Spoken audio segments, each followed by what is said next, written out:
The third day of national rail strikes called by the RMT over pay and conditions. You'll be on the union? I don't think you can hear you. You'll be on the union? Yes! Hi, good evening. It's Monday, so of course it's Redline TV. And tonight we're going to be looking at mass action or demonstrations. There's been quite a conversation, particularly on the left, about this. And there are many people who have been critical about the mass movement. Many people are supportive. What is it about? Is it effective? Is it something that the left should be more supportive of? Is it a useful strategy for change? That's the kind of thing that we're going to be discussing tonight. Hi, yes, we want to look at specifically the dynamic between direct action on the one side and sort of political parties, traditional style of organization where, you know, with the working class, the strikes, etc., the political parties. And we want to look at how these trends work together, if they can work together, and how. And we're very pleased to have with us as a first guest, Lora Johnson. Hello, nice to meet you. Nice to see you. You are from Just Stop Oil UK, and that's one of the campaigns that they're relatively new. You've highlighted the climate catastrophe like very few campaigns before, and thrown policing into chaos in the process, which is always nice to see. Your tactics, though, of blocking motorways, etc., is not always uncontroversial, and we want to discuss this a little bit with you. First, though, we'd like to talk to you quickly about COP27, which was in the news for months and months and months. It was hailed as this is going to be fantastic. Probably unsurprisingly for us, it wasn't. What's your brief assessment of what's come out of COP27, Lora? Okay, well, thank you, Tina and Jackie, for having me on. Well, it was basically a cop-out, wasn't it? Let's be honest with you. It's the 27th year, the 27th attempt at trying to come together to find a solution for the climate crisis that we're all now facing. And we had 636 oil lobbyists that were actually inside COP, and it was held in Egypt, a country that's renowned for its repression against freedom of speech and protest. So on one hand, you've got 636 oil lobbyists, and then you've got the prisons heaving with peaceful protesters. So it was a complete whitewash, and they didn't even mention fossil fuels. So yeah, it just shows. The one thing COP did fantastically was it showed all nations that they cannot count on their governments to help solve them through this crisis. And I don't think even the BBC managed to sell this as a success of any kind. I think everybody is quite obvious that this doesn't really work. We did hear, though, in the run up to this and afterwards, that the British government is very proud of being a self-declared world leader in tackling climate change and reducing CO2 emissions. What do you think about this claim? Well, again, it's just massive lies, isn't it? It's a complete whitewash. We claim that we're world leaders and say that we account for 1% of emissions, but we don't include transportation, aviation, imported goods, and the military in those figures. So once again, we're just extolling false virtues and we're greenwashing and lying. Can you describe then concretely what your campaign is fighting for? What are your key targets? Yeah, absolutely. So we are a single issue group. We just want the government to say no to new oil and gas licensing. Currently, they're planning to have over 100 new licensing, and we are just trying to stop that. Also, the government every week spends 236 million in taxpayer money that goes to the fossil fuel industry. And we have people dying in their homes and families that are struggling between heating and eating. And not only do we not tax these industries that are making multi-billions every few months, we're actually giving them money to do that. And I presume instead you're arguing for the development of other natural sources of energy, or where it's coming from then? Yeah, well, we are asking for homes to be insulated instead of that 236 million weekly. We're saying that should go into insulation, basic free sort of energy for people that need it, and better transportation. Something we can all agree on. Let's talk about the stuff then, perhaps where some of the controversies are coming up. For example, Just Stop Oil UK did an action last week, I believe it was, slow walking across the road, and again, every media outlet is covering it, so you're totally getting there in terms of getting into the news. But I understand you also walked through Islington, which is quite a left-wing borough. It's the borough where Jeremy Corbyn has been elected, and you got, that's how the media reports. You also get quite a lot of hostility from people who want to get to work, who want to, get to the doctors, etc. How do you experience those kind of tensions, perhaps? Well, again, the media only show the negative side, and they repeat all the time that we are stopping people going about their day-to-day lives. And what will the climate crisis do? People will not be able to go about their day-to-day lives in the climate crisis. When we get an option to go on to a programme to discuss this, they mostly want to talk about a hypothetical ambulance being held up. They don't care that 100,000 people are dying every year in the UK because of air pollution. But actually, I would say the majority of the comments on the street are quite supportive, and some are very supportive. But the media only hone in on the negative ones. I mean, how do you see the relationship of your campaign to, say, more traditional, working class political parties, the Labour Party or other left-wing parties, trade unions? Are you trying to win them over, work with them, or where do you see the relationship between campaigns like yours, which is mainly dominated by young people, whereas the old left is often quite old?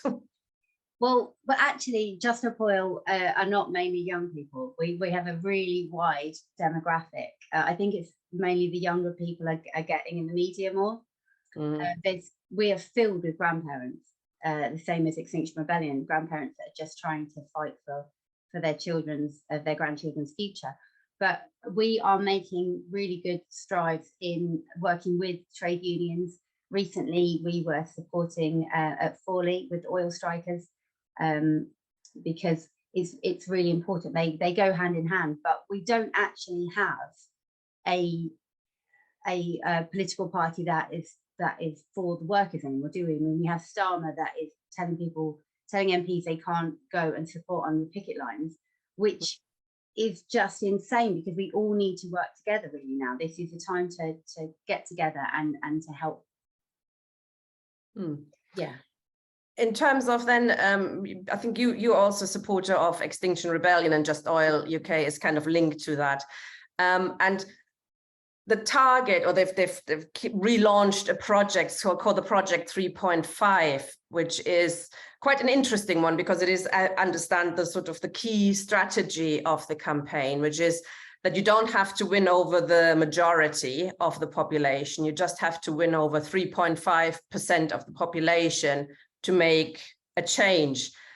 For me as a socialist, that sort of is a bit of a tricky one, because I'm in favor of a majority revolution, etc. Where do you see their attention? Well, I can see it, but do you see that? How is that? How you're going to make that change if you don't have the majority of people behind you?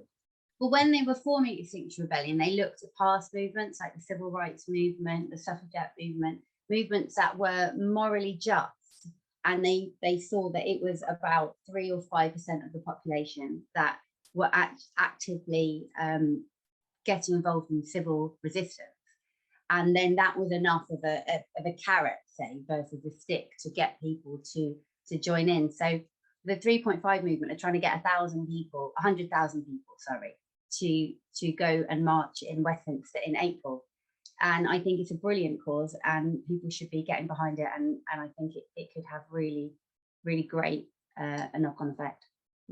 So who do you sort of aim your campaign at then with this 3.5%? You know, is it the government you're trying to get enough people out that they feel pressured, or do you want to win over, you know, parties like the Labour Party or others, or the government? Who do you think is going to make the necessary changes? Well, it's clearly not the government. I mean, the science has been clear from the 70s, and successive governments have ignored it, and they've put profit over people time and time again. And the 27th COP has shown that. So the 3.5 is asking members of Extinction Rebellion to reach out to their community and to bring people along with them. So it's actually, it's supposed to be a movement of people rising up and showing the government that we actually want a livable future, and we don't want investment in oil, because renewables are 9 times cheaper. And the 3.5, is that the active? You want 3.5 to be active, or do you want to convince 3.5 of the population, the sort of the passive population? How does that work? As far as I'm aware, it's active. We want it's to have the 3.5%, the people that really strongly care, to show your support and join in a mass mobilization. And that they probably influence other people then, on the other hand. Yeah, then definitely, then lots of people will see that and realize, hang on a minute, this makes complete sense. It makes sense for the planet, sense for your children, and it makes monetary sense, because renewables are 9 times cheaper. Very interesting. Jackie, do you have a question for Lora? I'd like to know what's your relationship to the Green Party, because I would have expected you to have quite close links to the Green Party. Are there links? Do you have a relationship to them? What's the attitude between the two? As far as I'm aware, we don't have any links. We are a sort of a non-political movement. We are just a single issue group that is demanding the halt to new oil and gas licensing. I mean, that's really all we are trying to do. As soon as the government say that they're not going to license any new oil and gas, Just Oil will cease to be, because our job will be done. But that's not to say that individually people don't support the Green Party, because of course we all want a green, livable future. Sort of maybe a final question then. I mean, you know, as a socialist, I could kind of understand you can achieve certain bits of change. You could perhaps pressurize the government into, perhaps putting all their eggs into renewable energy. But will that, I mean, there's then the task, is that going to stop the climate catastrophe internationally? Or, you know, do we actually need something bigger, a revolution in my, you know, of the mass of the population, in my view? You know, how do you see that link? Can you solve the climate catastrophe with, you know, can you prevent it within capitalism? Quite probably no. But I mean, what personally, the thing that used to upset me for most of my life was that the world is run by corporations. But actually, when you look at that, that is also the get out clause. It's beautiful. You just stop buying their shit, and you can halt a lot of the profits, you know. But Just Stop Oil are just demanding no new oil and gas licensing in the UK. But what we need is a worldwide effect. We need people all across the world to be demanding the same from their government. We can only do what we can do in the UK. Thank you very much, Lora. I hope you can stay with us for a little while longer, because we've got now our next speaker. Thank you. Yes, yeah, I'm very interested in this issue of this way of organizing resistance in terms of single issues. And I'm now going to be speaking to Chris Knight. Some of our audience no doubt will know Chris. Now, Chris hasn't been as involved in protest in the last 4 or 5 years, because he's been involved with writing what will be the most important book ever written on the development of language. And Chris, of course, is an anthropologist, but I think I'm right in saying you've also got experience of being involved in the protest movement. broad umbrella statement there, for the last 60 years. What's your opinion about this single issue movement as opposed to, is there a difference? Does it matter? Is it effective? How do you see that? Just perhaps I should start by saying that I think the reason I haven't been in police cells recently is because I'm getting on a bit, Jackie. There's a limit to how much you can do. But no, I agree with absolutely every word that Lora said. And every time I'm either with, obviously right from the beginning, I've been sitting in the road with Extinction Rebellion. But when I hear, I don't know, critics from various political parties that think revolution is the answer, I just think, well, who's actually doing most to start a revolution on this issue? The people like Just Stop Oil and Extinction Rebellion who are actually taking direct action, or people who say, no, it'd be better to have a world revolution. I just feel, to me, you get a little step towards revolution when you start taking direct action on an absolutely critical issue. And so I just don't feel like criticizing at all. I just don't. I just think it's not my place. The people who can criticize are people who are doing more to get some action underway and to raise attention across the entire population of the world as to what actually is happening to our planet, which is, I mean, it is just beyond catastrophic what's happening at the moment. So I just say hats off to Lora and everyone else. I'm not going to criticize. Yeah, I mean, I don't really see there's a problem there with whatever strategy is used. But I mean, on the left, I hear some of the criticism coming is that somehow, single issue protests and direct action don't really have a root, its roots within Marxist theory, Marxist praxis. What would you say about that, Chris? Well, I don't know. It's even when it comes to Marxism, it's completely absurd to make those points, because Marx, more than anyone else, made it absolutely clear that the primacy of practice. He pointed out that people can't learn anything unless they're beginning to organize and become empowered. Practice is the primary thing.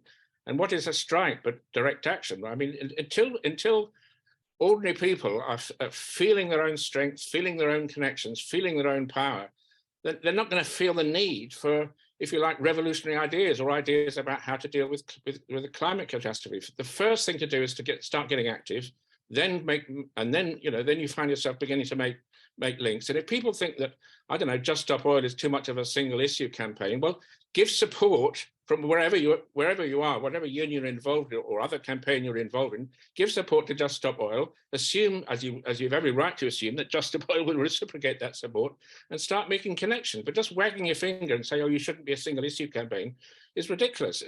Everyone starts with some particular issue which they feel most strongly about. And I can't think of any issue more absolutely critical. And I remember only 10 or 15 years ago, people sort of saying, well, these green issues, they're all long-term. We're interested in the immediate interests of the working class. I cannot think of any more immediate interest than keeping alive and having a planet for our children to live in. It's an immediate issue. Long last, I think everyone can sort of, pretty much anyone who's got a brain in their head can see that it's a desperately critical issue, and it should be top of the list. I mean, having a planet to live in, I would have thought that's pretty important, pretty much above all the other issues, except, of course, as Lora just said, they're all connected up anyway. They're all connected up. And it probably is true, and in fact, I'm sure it's true, that we're not going to solve the problems without a revolution. But the thing to do is not to prattle on about revolution. We need a revolution. It's to stop organizing in a revolutionary way. Why do you think single issue protest has developed in the way that, actually, it's not totally new, is it? Because in a way, the suffragettes were a single issue movement. But why has this happened so much recently? Not quite sure what the question there is. When you say single issue, I can't quite get that. I don't know why the climate is a single issue.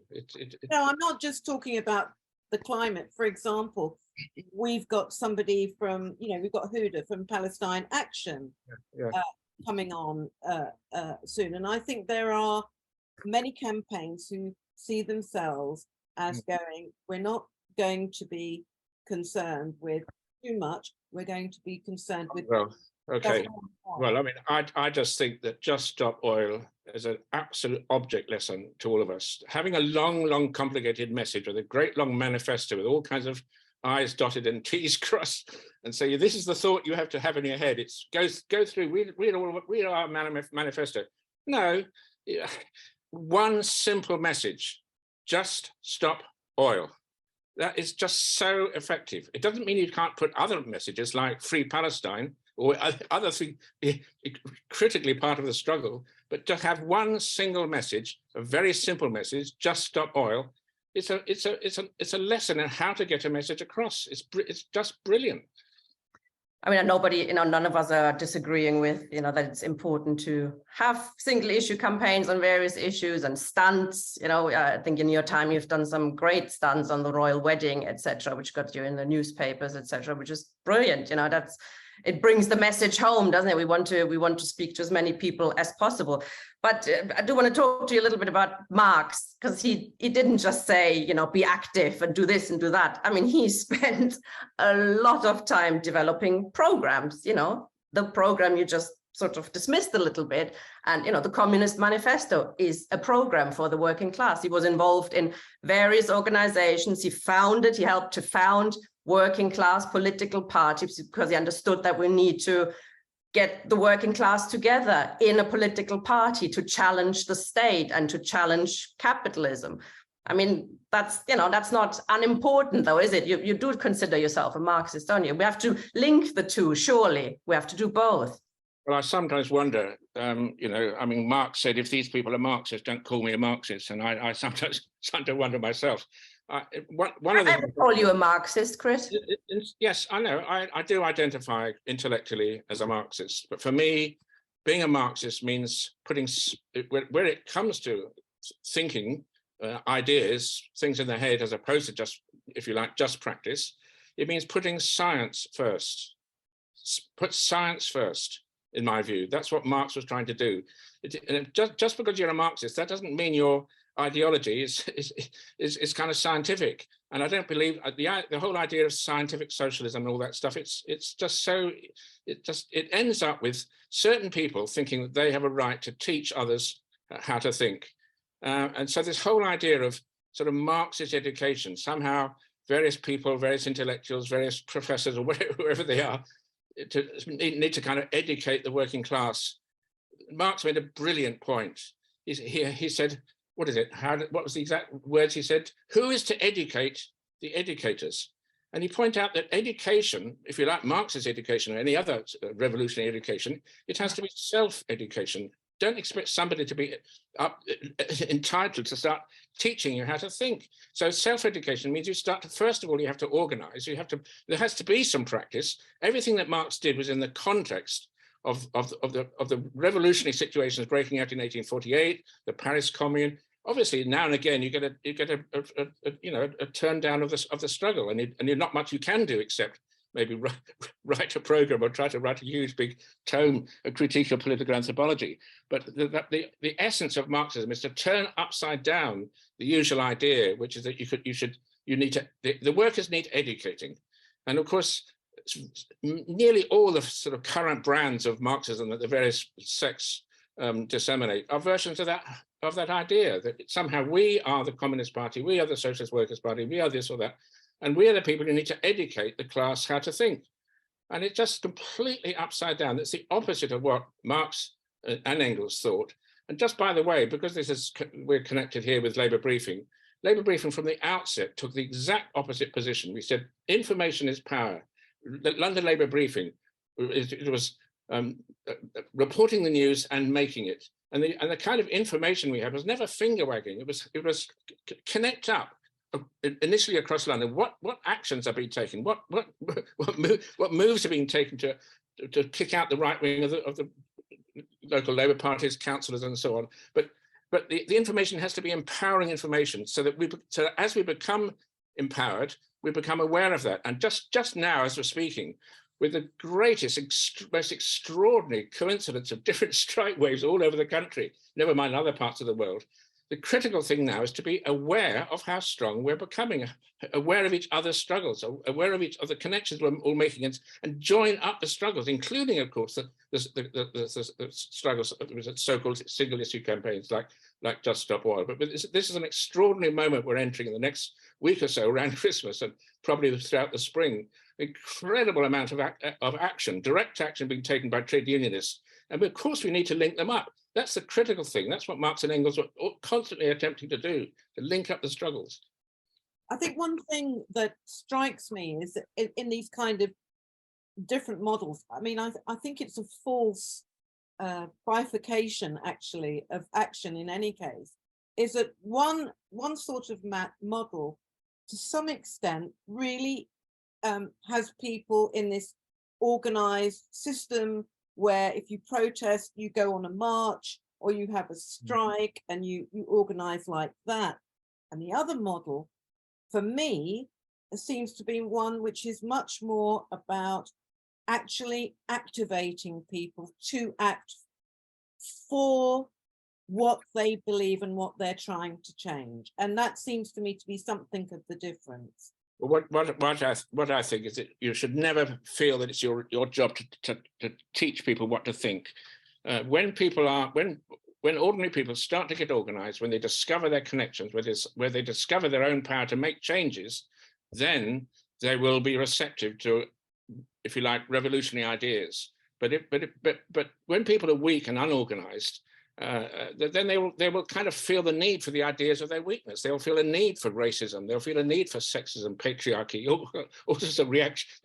May feel a need to read The Sun or the Daily Mail or some wretched gutter newspaper. But so it's only when people are starting to experience their own strength that they become receptive to the ideas which express that strength. And my own view is that once people start to get organized, we can leave. They'll find the right ideas once they're aware of their own strength. They'll find ideas appropriate, and we shouldn't have to tell them what particular program or thought to have in their heads. The critical thing is to organize. You know, Chris, but of course, they have to be available. Yes. The revolutionary ideas when those upheavals occur. Of course, when people thirst for revolutionary ideas, it's rather a good idea to make sure they're available. Of course, it is. No, Chris, can I just ask Chris something on that? I've studied your book, for example, as part of an education program on the human revolution, which I thought was extremely enlightening, and the way you've explained that we've lived together in the past. The majority of humanity since its existence has lived together in a very egalitarian way, in a socialistic way, if you will. And that helped me as a person, as an individual, to look forward to a better way of living that could be, that we can learn from the past. And without that aim of where we're going, I think there's a danger that campaigns can fizzle out. I mean, strikes have happened, always we go on demonstration, even those can happen. But I think there is an issue if we as Marxists don't actually spell out what we're fighting for, what kind of society we're trying to achieve. And to be honest, I found great inspiration from your book and from that idea that we can live in a different way. And what's wrong with saying that to people that, automatically we won't overcome racism, etc. We actually have to struggle consciously for what I call socialism, call it communism, whatever. But without that, I think that is a problem if we don't say that.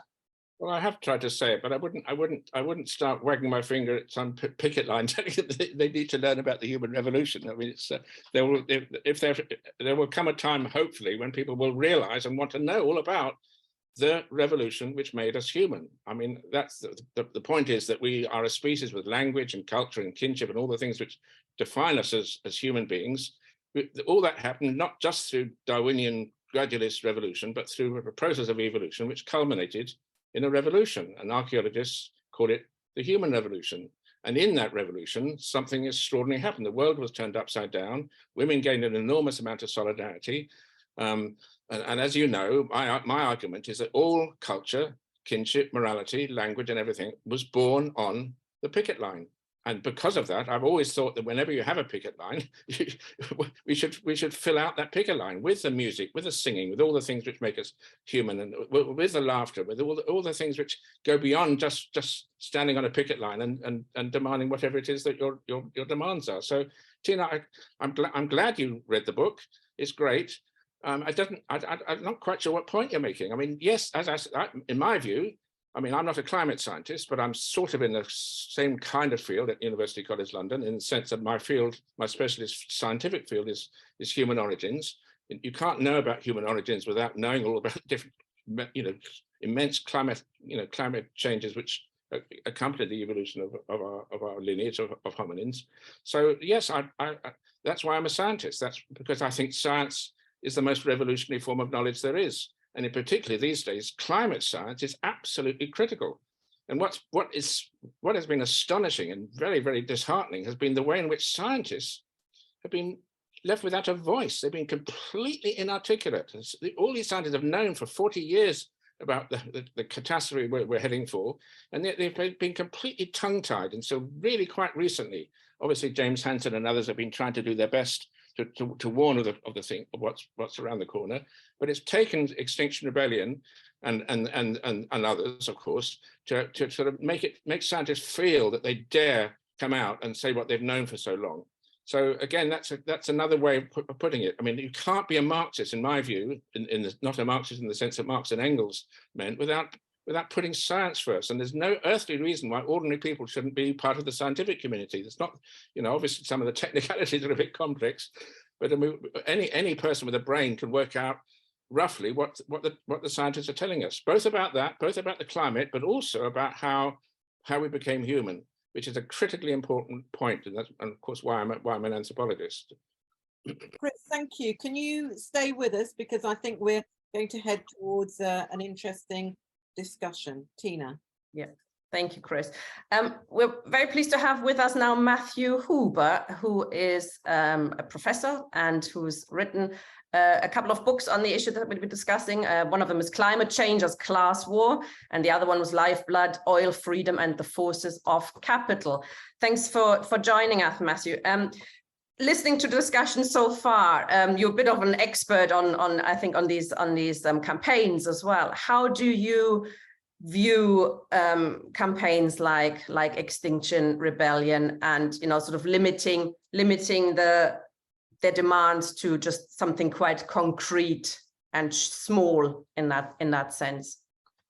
Well, first, I want to sort of say that I agree that this work is crucial, and the urgency is so intense that it makes sense to organize in this way. But to me, the environmental movement for many decades really has been quite comfortable with campaigns that are focused on stopping stuff or blocking stuff. And, Naomi Klein talked about Blockadia, the sort of movement sort of against pipelines and infrastructure. And obviously Just Stop Oil is in that vein, right? And clearly we need to stop fossil fuel infrastructure and production, and that's urgent.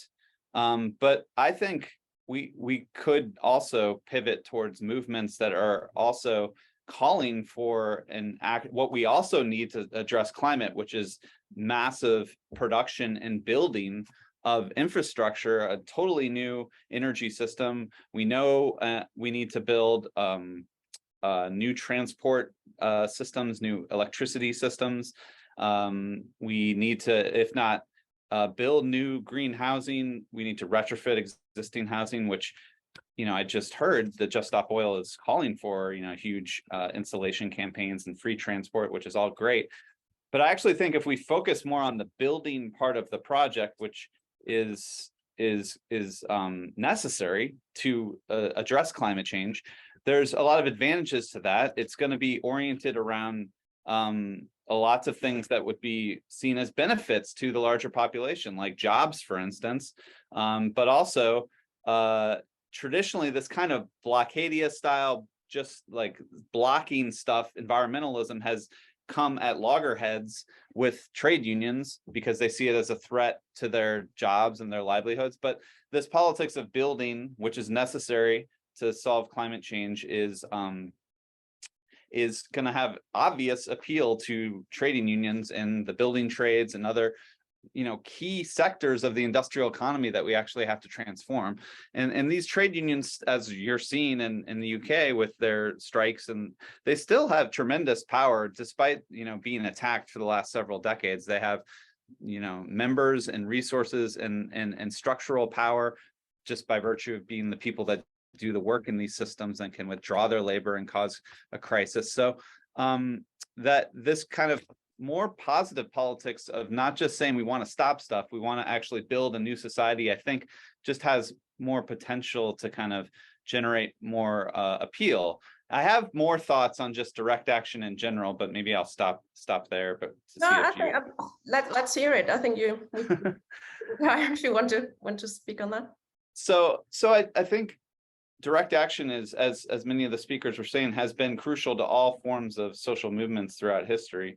But I think we need to think about direct action in a strategic way and make sure that if the direct action is actually generating kind of mass sympathy and mass kind of support, that's the kind of direct action that actually has political power. And obviously, I think Chris pointed out the most powerful form of direct action that we've seen is labor strikes, right? Just the threat of a rail strike in this country I'm in, the United States, has sent the most powerful people in my country scrambling to try to prevent it, right? A few years ago, West Virginia teachers shut down schools through a teacher strike and won their demands within 2 weeks in a right-wing Republican state. So workers have power that, we saw the wave of student strikes for climate and all this stuff, but unfortunately, these students don't have the same structural power as workers do in these systems, that when they go on strike, they actually shut systems down and if they do it in the private sector, they shut down the source of capital's profits and all this stuff. In socialist circles in the United States, there's been this pamphlet that's been really influential, and it's called Liberalism, Ultra-Leftism, and Mass Action. And it tries to make an argument that our politics has to be oriented toward mass action that really generates sort of popular support and popular sympathy through sets of actions. And they actually do talk about the civil rights movement as being an example of direct actions that actually were able to harness the sort of popular support. And when they analyze something they call ultra-leftism, they say it often tends toward this sort of feeling that we just need to do action for action's sake or practice for practice's sake without thinking strategically about whether or not this action will actually generate the kind of mass movement of the masses, which I think a socialist should agree that really, to generate transformative change, it might be that you need like an active 3.5%, but generally you need sort of mass popular engagement and support for your demands if you're going to actually achieve a big shift, a big change in the balance of power. And so really, I think unfortunately, I think a lot of the actions and direct actions that have been undertaken by Extinction Rebellion and Just Stop Oil have been more along the lines of action for action's sake. And it's pretty clear to me that they're not generating this kind of huge outpourings of popular support for these actions. And in fact, we know the classic cases of Extinction Rebellion doing actions that actually create pretty significant backlash amongst masses of people, particularly in the working class. And I'll just close by one quick thing that I think Chris said that there's nothing more immediate than the survival of our planet, and that's true in a very kind of scientific and visceral sense, and it's true for our grandchildren. But I think we need to understand that under capitalism, the real disaster for people to survive, it's just everyday struggles to survive in the market and to make ends meet. And there's a reason why the Yellow Vest movement in France, they talked about politicians only care about the end of the world, and we're trying to get to the end of the month. And there's been this sort of incapacity for climate and environmental movements to really meet the working class in these end of month struggles. The fact people are, especially now with the cost of living crisis, are basically can't survive. They're deciding whether to pay a heating bill or rent. And these end of month struggles are unfortunately much more immediate than the health of the habitability of the planet, as much as we all understand that that's crucial to everything and to our children and everything else. But for most working class people, it feels distant. And so, but fortunately, there's, huge overlap between these end of month struggles like housing and electricity and food. All these things overlap with the very sectors that we need to transform. And again, I would advocate a politics that talks about how we transform those sectors through a politics of building a new future, as opposed to just stop stuff, just block stuff, and that kind of politics. So I've rambled enough. Sorry. No, I think that was really, really interesting. Actually, I think it would be good if we bring in Lora now, actually, to respond quickly. Because Lora, I mean, this is something I was hinting at when we talked earlier, that a lot of working class people who want to go, they need to go to work. They don't get paid if they don't show up at work, etc. And you're blocking them, and instead of sort of winning them over, you might piss them off seriously. Can you see that as a potential problem? Well, absolutely. Thank you. I'm glad you brought me in, because I was making lots of notes. So yeah, I really respect your opinion, Matt. But when you said that we are action for action's sake, you might not be aware that we have tried everything. We have gone and stopped oil depots. We have targeted the more rich elite companies, and we don't get any media attention. Back in April, Extinction Rebellion closed down the headquarters of Barclays for the whole day. No media attention. No one was arrested. We do these things to get attention. And did you think the suffragettes and the civil rights movement were action for action's sake? Exactly. So we are desperately trying to get the media to pay attention, and for people to pay attention. This is the most existential crisis that humanity has ever faced, and we have to deal with it now. And also, what you say, and Tina, your point is very valid, that when people are struggling to pay bills, they don't have the time to deal with the crisis. But the cost of living crisis and the climate crisis are two sides of the same coin. If we had insulated our homes, 15, 20 years ago, we wouldn't be in this problem now. If we transitioned to renewables, which are 9 times cheaper, we wouldn't be in this issue. Thank you. That wasn't planned bringing you in, but I thought it was worth having your view quickly. We want to talk to Huda Ammori quickly, and please stay on. Huda Ammori is from Palestine Action, and you're very direct action, and you've been very successful in targeting Elbit, the Israeli weapons factory. Have you thought, when you developed these ideas about what you're going to target and how you're going to, talk about the plight of the Palestinians, was the kind of issues we're discussing here today, was that on your mind, that you are, trying to hit them where it hurts, but perhaps not hurt the workers as such? So when we started Palestine Action, our aim was directly to shut Elbit down, which is Israel's largest arms company, and for us, the background to it was we're in a country, Britain, who basically, with the Balfour Declaration, signed over the land of Palestine to the Zionist forces and has been part of colonizing Palestine ever since. And we've seen that with every successive government since 1917, and myself and many others, as people have with the climate movement, had tried, every possible route. But when it comes to Palestine, when you're trying to appeal to the oppressors, which the British state are part of the oppressive force oppressing the Palestinians, then it comes to a point when you realize that it's pointless. And for us, our goal was to shut Elbit down, this company which is building these weapons which are tested. They market them as tested on Palestinians, and they build them here in Britain and send them to kill people across the world. So for us, we didn't consider other tactics such as blocking roads, etc., because we knew we wanted to shut this company down. So we took direct action, which in our eyes is about going straight to the source of the issue. So if we want to shut Albert down permanently, then we would do that through our actions. So every action is geared towards either blockading the gates, climbing onto the roof of these factories, going inside and smashing their weapons inside so they can't be used to kill people.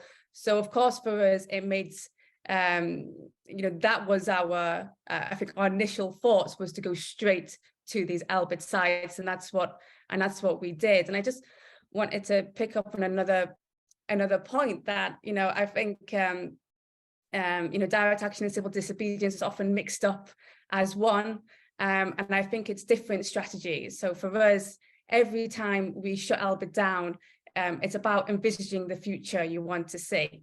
And so if we want Albert to be shut down, we shut them down. And that means that through every action we do, you have a direct success. For us, arrests aren't the aim, it's a consequence that we're more than willing to take in order to shut these arms factories down. So every time an action takes place, it's a success within itself, because every minute, every day they can't make these weapons is a success and disrupts the war machine. So whereas civil disobedience might be being disobedient to the law in general in order to pressure the government to comply with those demands. But for us, it was about bypassing the government altogether and being able to kick out these companies, because we are fully aware of how complicit this government is. And that for us, the most successful strategy we believe in is go directly to the source of these companies, but also targeting their landlords and secondary targets as well, to build that pressure to kick Albert out of this country. I mean, it's great. Of course, you are very successful, as you say. It makes it a very successful campaign. But the kind of issue then is, don't they go somewhere else? Don't they go get their weapons from another company? How do you engage with that then, with that problem? Well, I think that's an argument you can say for anything, right? You campaign against anything when it can be done through another way. But for us, it's more about, first of all, it would be a strategic, a logistical nightmare for them to be kicked out of Britain, where they are making these weapons and massively disrupts their war machine. And the reason that they're in Britain in the first place, because they use Palestine as a laboratory, and they want to expand the weapons they develop on Palestinians to other countries. And Britain, as I mentioned before, is a key strategic ally for Israel. So not only is it a practical nightmare for them to not be able to function here, but it's the political embarrassment of not being able to function in a country which you deem one of your strongest allies, and to be able to force them out of this country, not by the government, but by the people, will send ripple effects across the world and sends a political message across the world as well, that people will not stand for this, and that we will not allow them to expand their weapons and the development on Palestinians to this country. Jackie, did you want to ask something? That's what's happened, Huda, and I mean, this joins it up. And I'd like to invite Chris in at this point as well to join, because I think he did have his hand up and wanted to contribute something. But when you do this, obviously, workers lose their jobs, don't they? I mean, that is, it's not a direct aim, but it is something that happens. Now, what I'm doing is relating this, in fact, to the previous conversation about how we actually get people on our side. And I'm also unsure about this proposal that the reason why the civil rights movement or the suffragette movement won is that we won people on our side.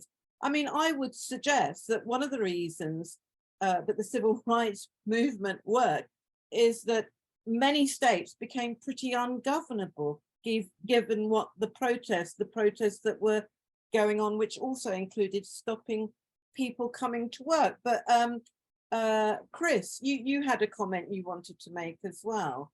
Yes, well, I mean, again, you put your finger on it, Jackie, as well. The connection between Lora and Huda's two apparently different direct action campaigns.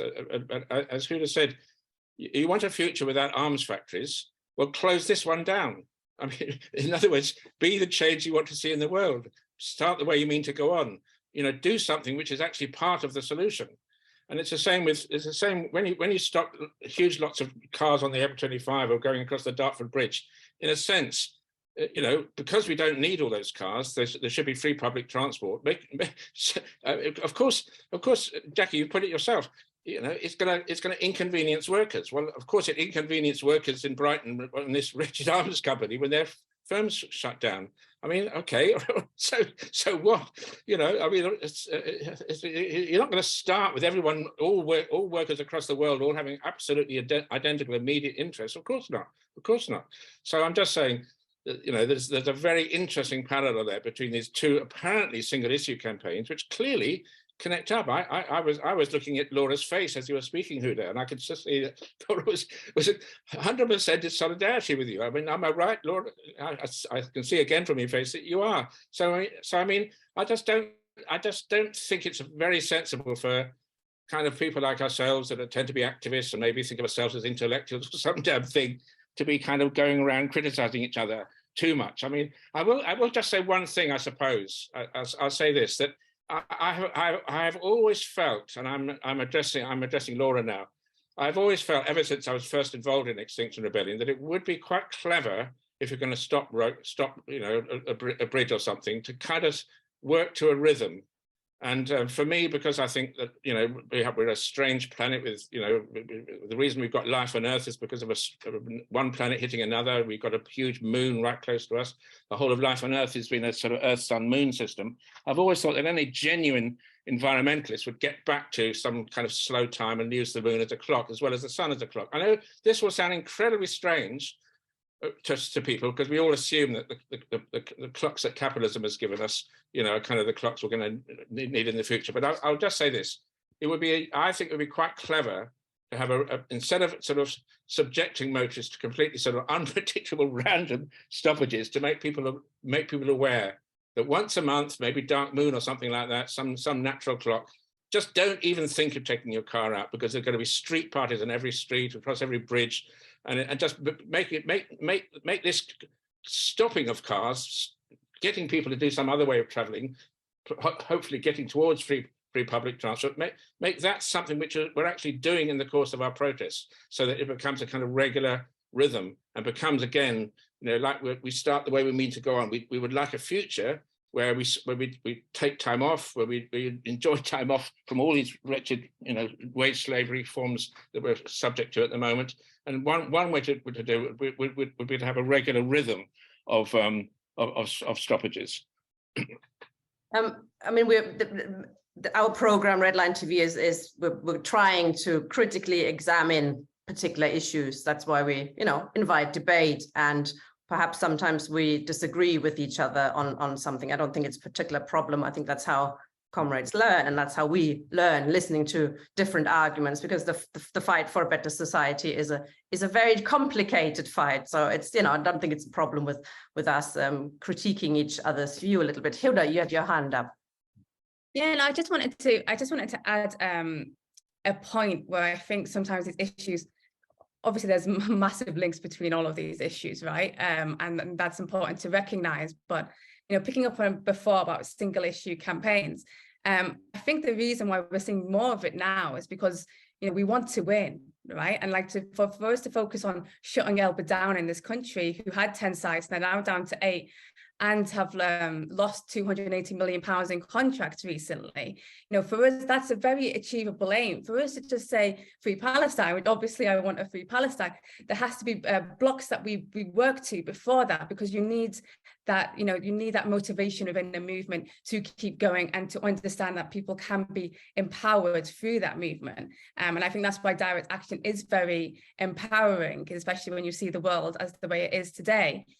There are, on a kind of opposite side of things, we see companies like Elbit try and create weapons that are now, carbon neutral, because the British Army wants to be carbon neutral by 2050, which I mean is way too late anyway. But then, you're getting companies like Elbit in on that.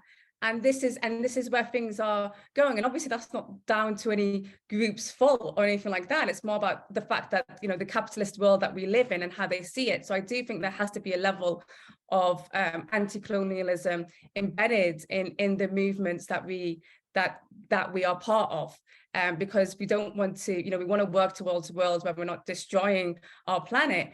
But, you know, for people in Palestine or for people in Iraq, you know, often they can't think about the next 50 years because they don't know if they're going to have a home or if they'll be alive in the next year. So these issues are interlinked, and we can't, you know, we have to make sure that we are, I believe, including those kind of anti-colonialist language or practices within our movement and making that clear that that's not acceptable. And that is part of being against the capitalism as well, and imperialism. And this greenwashing of capitalism is an interesting subject. I think, Matthew, you've worked a little bit on that as well.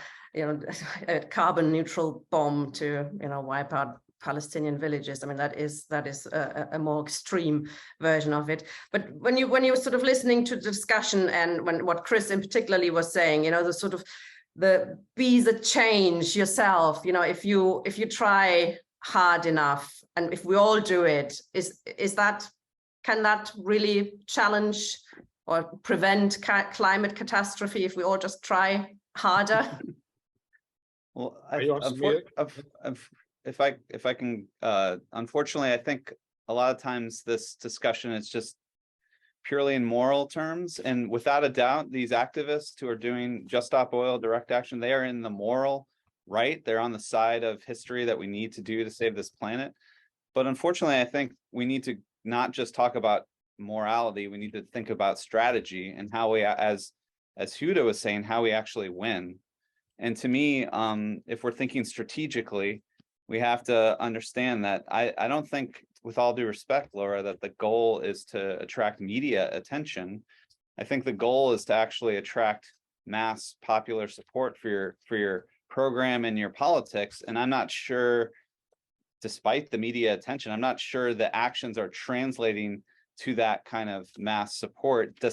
I mean, even though they're getting a lot of attention or coverage, you know, the civil rights movement was organized. A lot of it was actually organized by trade unionists. And, you know, the March on Washington, which involved hundreds of thousands of people converging for a mass action, was called a March for Jobs and Freedom. You know, it had these popular demands, and their direct actions, you know, translated to a kind of violence of the Jim Crow South that really captured the support of masses around the country. And I think I also wanted to really highlight strategically what Huda was saying, which the goal with direct action should be to create a practical nightmare for people in power, right? And I think that's what your actions are doing, right? You're actually making it difficult for these weapons people to actually conduct their horrific imperial business. And that's the type of action that strategically will lead to results. When you create a practical nightmare for people in power, they have to respond to your demands. And it's, you know, like I said before, like shutting down school systems creates a practical nightmare for those in power. They have to come up with a response. And so thinking strategically about direct actions that don't just create a practical nightmare for working people trying to get to work, create a practical nightmare for the elites and the people in power who are actually, you know, run society and need to be pushed to actually do anything to respond to our demands. That's where I think we should focus. I have to say, Chris, that I find your idea of actually letting people know when this would happen quite good, because that is a way that actually you might build up solidarity from the very people who are actually being, you know, having to use the roads at that time. But I noticed you had your hand up, Chris. What did you want to say? Well, I mean, a few things. I mean, yes, I really do think we're all on this pretty much together, and of course, I totally agree with Matt about the need for strategy. And in fact, we've in Labour briefing over the years we've I think shown that the kind of strategies that we use were actually pretty effective. But I was okay. So yes, on that point, Jackie. The way we've been putting it in the radical anthropology group and our various sort of indigenous rights activists around Amazon and other parts of the world is to talk about decolonizing time. And it's a very unfamiliar concept to talk about decolonizing time, but it is necessary to remember that, I mean, Marx said it in Das Kapital, of course, that the final analysis, economics boils down to the economics of time. Time is the ultimate resource. Time to be alive, time to do different things. And of course, these days, nearly all our time is taken up by, by trying to keep a roof above our head and try to make enough money to make a living. But when we talk about decolonizing time, we mean just not taking for granted the kinds of clocks that capitalism has introduced for us. And I know this sounds a little bit strange in the West, but to indigenous people, it doesn't seem strange at all. And decolonizing time would mean, among other things, getting back to the kind of time that we humans evolved with. So we've evolved with the sun, the moon, day and night, the summer and winter, those kinds of time, which are part of our nature, if you like, because these are the clocks that our bodies are familiar with. So yes, Jackie, I do think it would be intelligent, actually, and maybe Lora can sort of pass this on to whoever may be interested in this. It would be quite intelligent to use these natural clocks, including the moon as well as the sun, to sort of warn motorists that it would not be a very good idea to take out your private car to try to cross the Dartford Bridge at a time when the moon's come down to Earth, which it does for 3 nights every month. Now, and that's just a kind of comical example. But I mean, as long as you had some portion of time which is capitalism free and road free and car free, and it was kind of known in advance, but instead of it just being a protest, what we'd be doing, we'd be strategically creating part of the future we'd like to see. Because in the future, we don't want all our time taken up with wage slavery. We don't want capitalism to be monopolizing all of our time, denying us our feast days, our Sundays, our holidays, 24/7 work in order to try to make a living, or completely out of work. It'd be far better if instead of having a system of some people working far too much and other people unemployed, we would actually parcel up time in a different way, with all of us out of work because we're having a damn good time, period of rest and carnival and thinking about the meaning of life kind of thing, as well as having a laugh, and then shorten the amount of time we spend on capitalism, obviously, hopefully reducing it more and more. But I mean, that would mean that the stopping the cars would actually be a positive contribution to the world we want to see, instead of just a protest. But for that, I would kind of agree with some of the other points made, which is that would mean going way beyond the idea that we need to win over 3.5% of people. I know that's just a start. I completely understand the logic there, but it would mean, it would increasingly mean that the whole community would start feeling this is a good way to live, to start getting in touch with these basic rhythms that we've evolved with, and which are part of the way nature works, and one of the reasons why we even exist as a species. I think Lora has. And I want to say one more thing. Sorry, just one more very briefly. Just Matt. I mean, I was glad, Matt, that you talked about an overlap, because when you sort of said, "Oh, the green jackets people in France were saying, oh, you're worried about people worried about the end of the world. We're worried about the end of the month."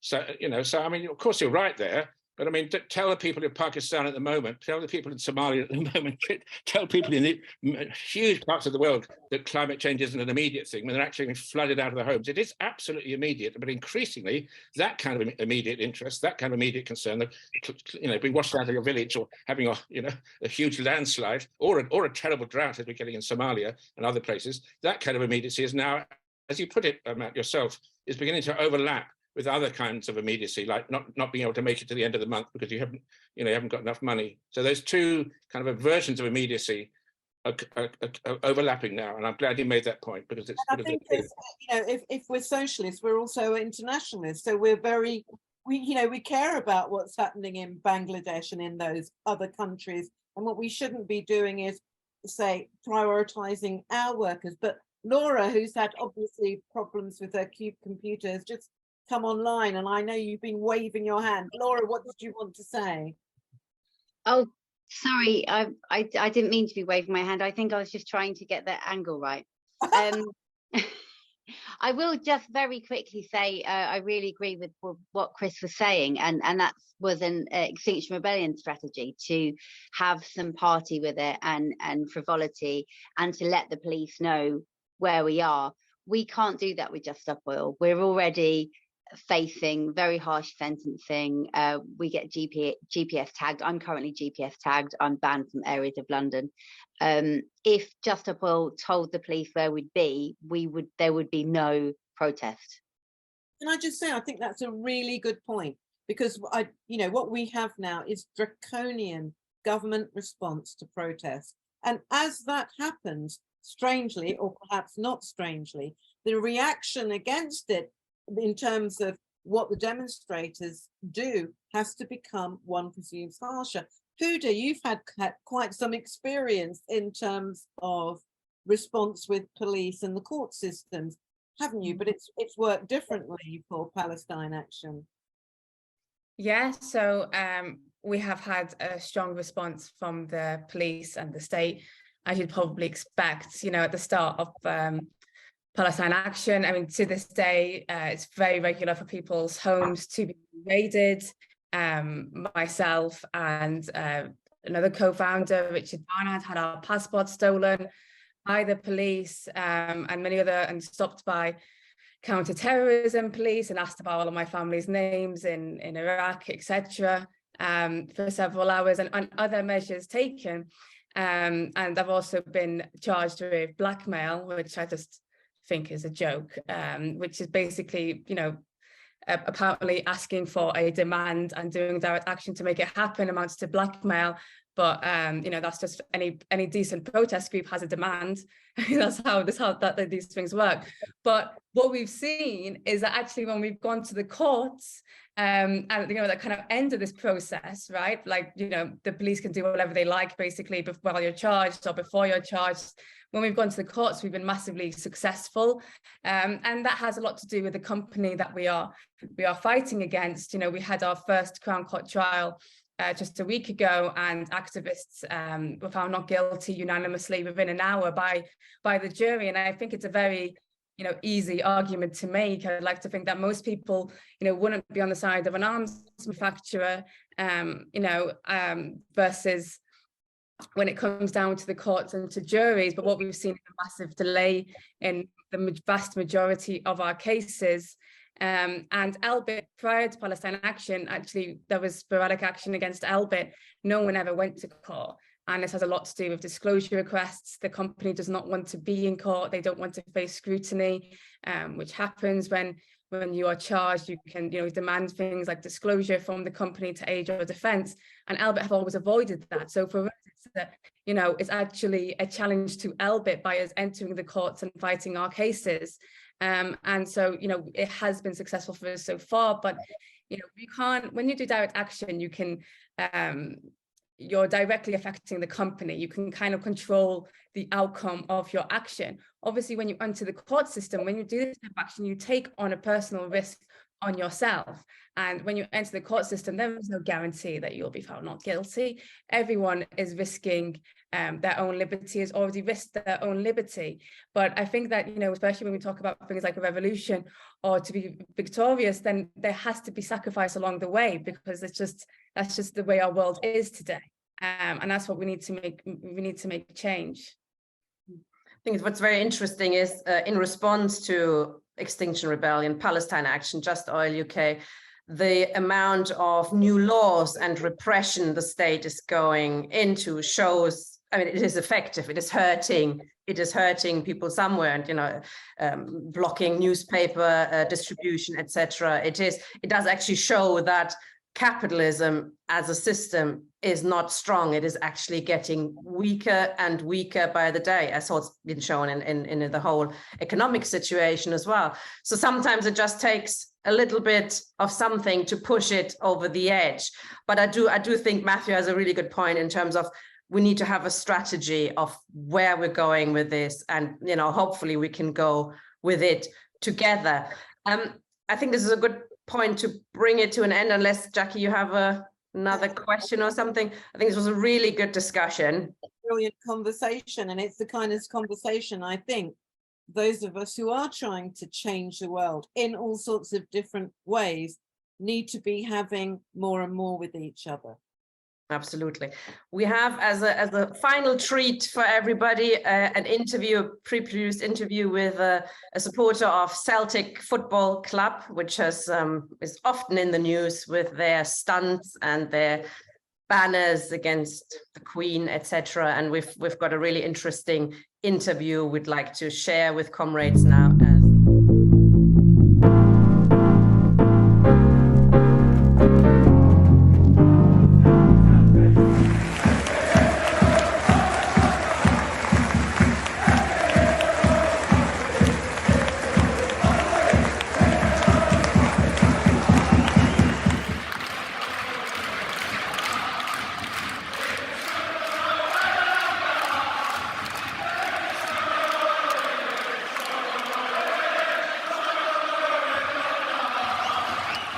You're a Celtic fan, Paul, well involved in the kind of symbolic forms of protest we've seen at Celtic Park and away games.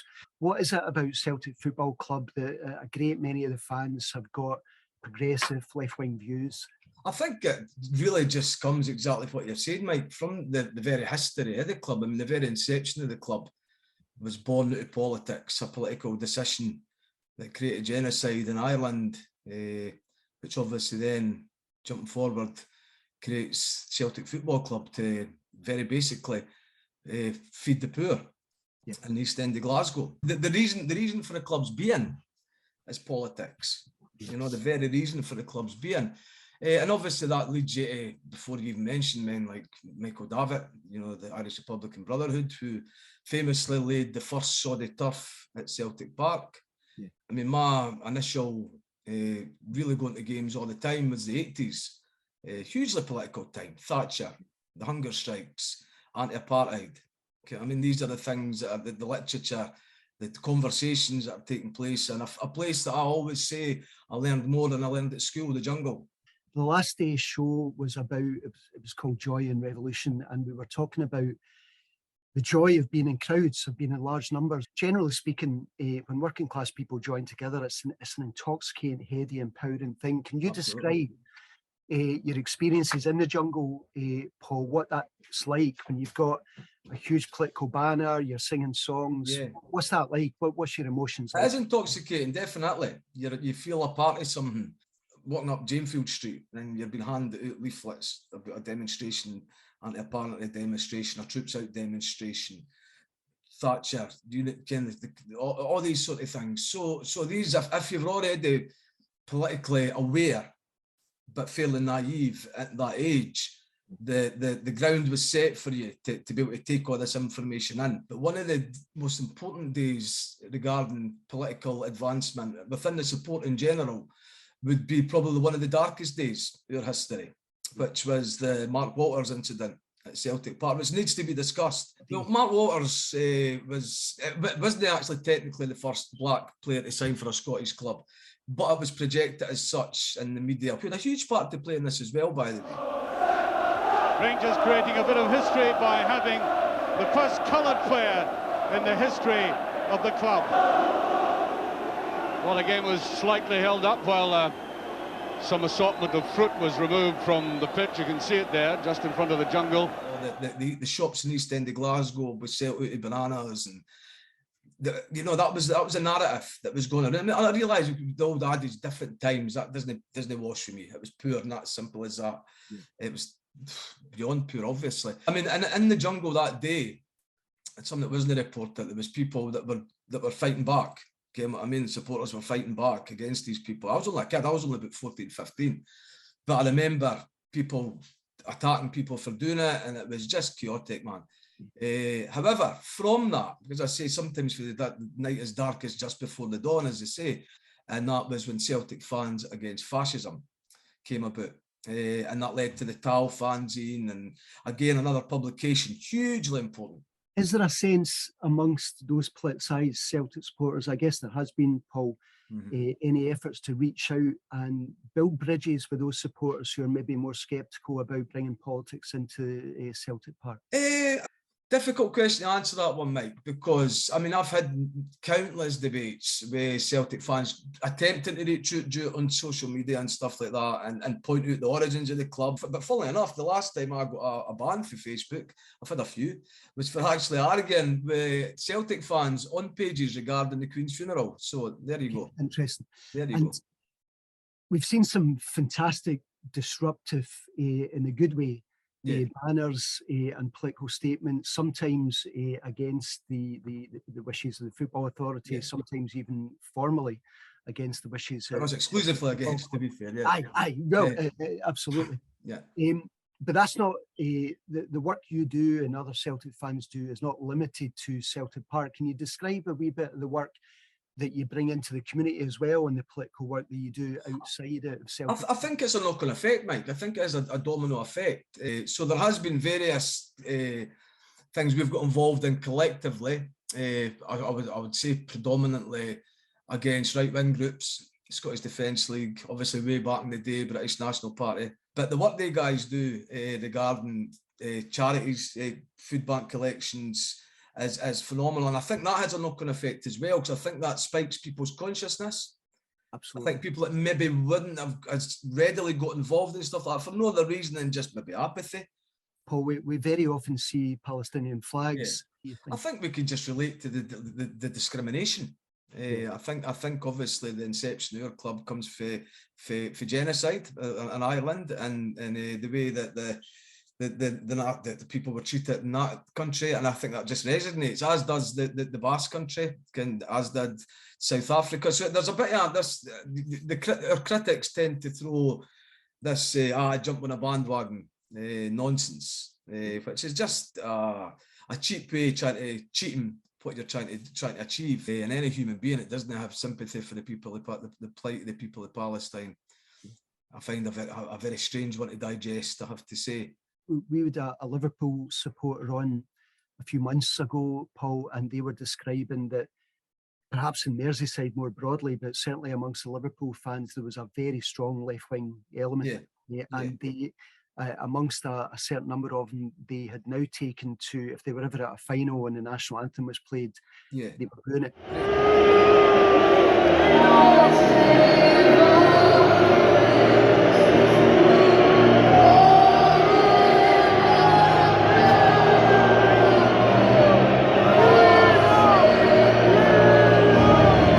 See other clubs around the world with similar kind of political traditions as Celtic Park? Absolutely. Obviously, you mentioned St Pauli, a place I've been many a time. The Liverpool fans, what they've been doing the last X amount of years, obviously they've got great reason to be anti-authority and anti-establishment, the way they've been treated and portrayed in the media. And it's a great city in that regard. They stand up, they do, they stand up, and as the Everton, because I know many Everton fans as well. Obviously, you mentioned the booing of the national anthem.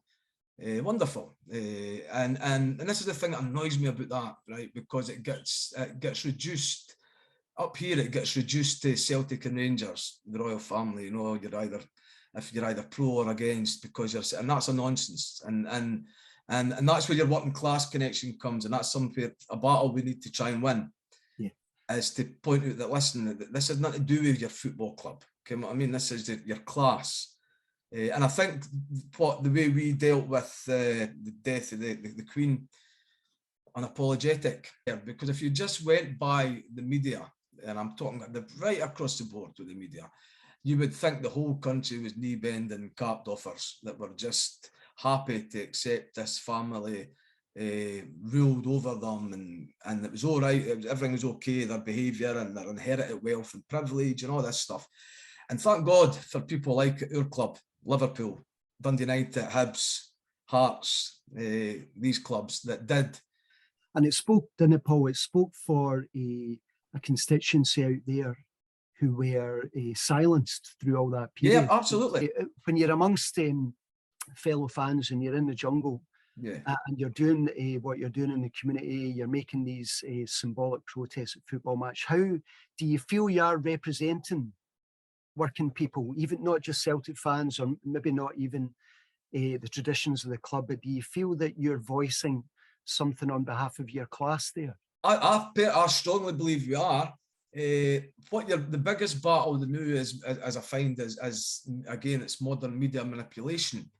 People are very easily manipulated to believe, and I'll give you the best example of that one night. When we played Beersheva that night at Celtic Park, and that was publicised in advance that there was going to be some form of protest. UEFA had threatened to fine the club, Sex News support, tell us not to do something, we'll do it 10 times worse. Yeah. You know what I mean? So that night was a great example of that. There's always been Palestine flags for as long as I can remember, flying at Celtic Park amongst the support in greater or larger numbers, obviously. And that night, it's well publicised that it was a huge display that went worldwide. Now, I remember coming home for the game that night. What I found really interesting was the initial response from a huge section of the fan base, as I say, the Facebook Celtic supporters. It was even people I know very well that I was quite surprised that it was, you're embarrassing the club and we're going to get fined again and all this stuff. But then when it became evident how the pendulum was swinging on a worldwide basis to how positive this was being viewed the world over, people like Roger Waters and stuff like that promoting it at his concert, and obviously the Middle East, but not just that. There was a real ripple effect of positivity. But that was quite interesting that night, and to see how people could be swayed by how it was then starting to be represented in the media, the fight, match the fine for Palestine and stuff like that, which had a huge effect. That desire to be a disruptive element in a good way, even when you're being warned against it, because as you say, it can get the kind of traction and can seize people's imaginations in ways that you maybe didn't predict. Yeah, definitely. Listen, it's been a real pleasure. Absolutely, mate. Fantastic meeting you. Yeah, that was very interesting. I think they're very, just like St. Pauli, they're very spirited, and it does feel extraordinary being in the crowd there. It's also interesting to how he described how things can change with your stunt, with your direct action there. Jackie, do you want to say anything? Goodbye. Also, what was really interesting is what he was saying is that there were some people objecting, but when they saw that the mass of the people were actually behind it, that actually gathers support. And that's where we've got to get to. That, and I think that's what the 3.5 is about. It's an attempt to put a structure in to get to that point. Anyway, great program, and hope everybody has a lovely week. Yes, we're going to have time next week to discuss the issues further in our Have Your Say show. If any of the speakers or any probably from the audience wants to come back next week to answer some questions from the audience, you're more than welcome. Good night, comrades. See you next week. Good night.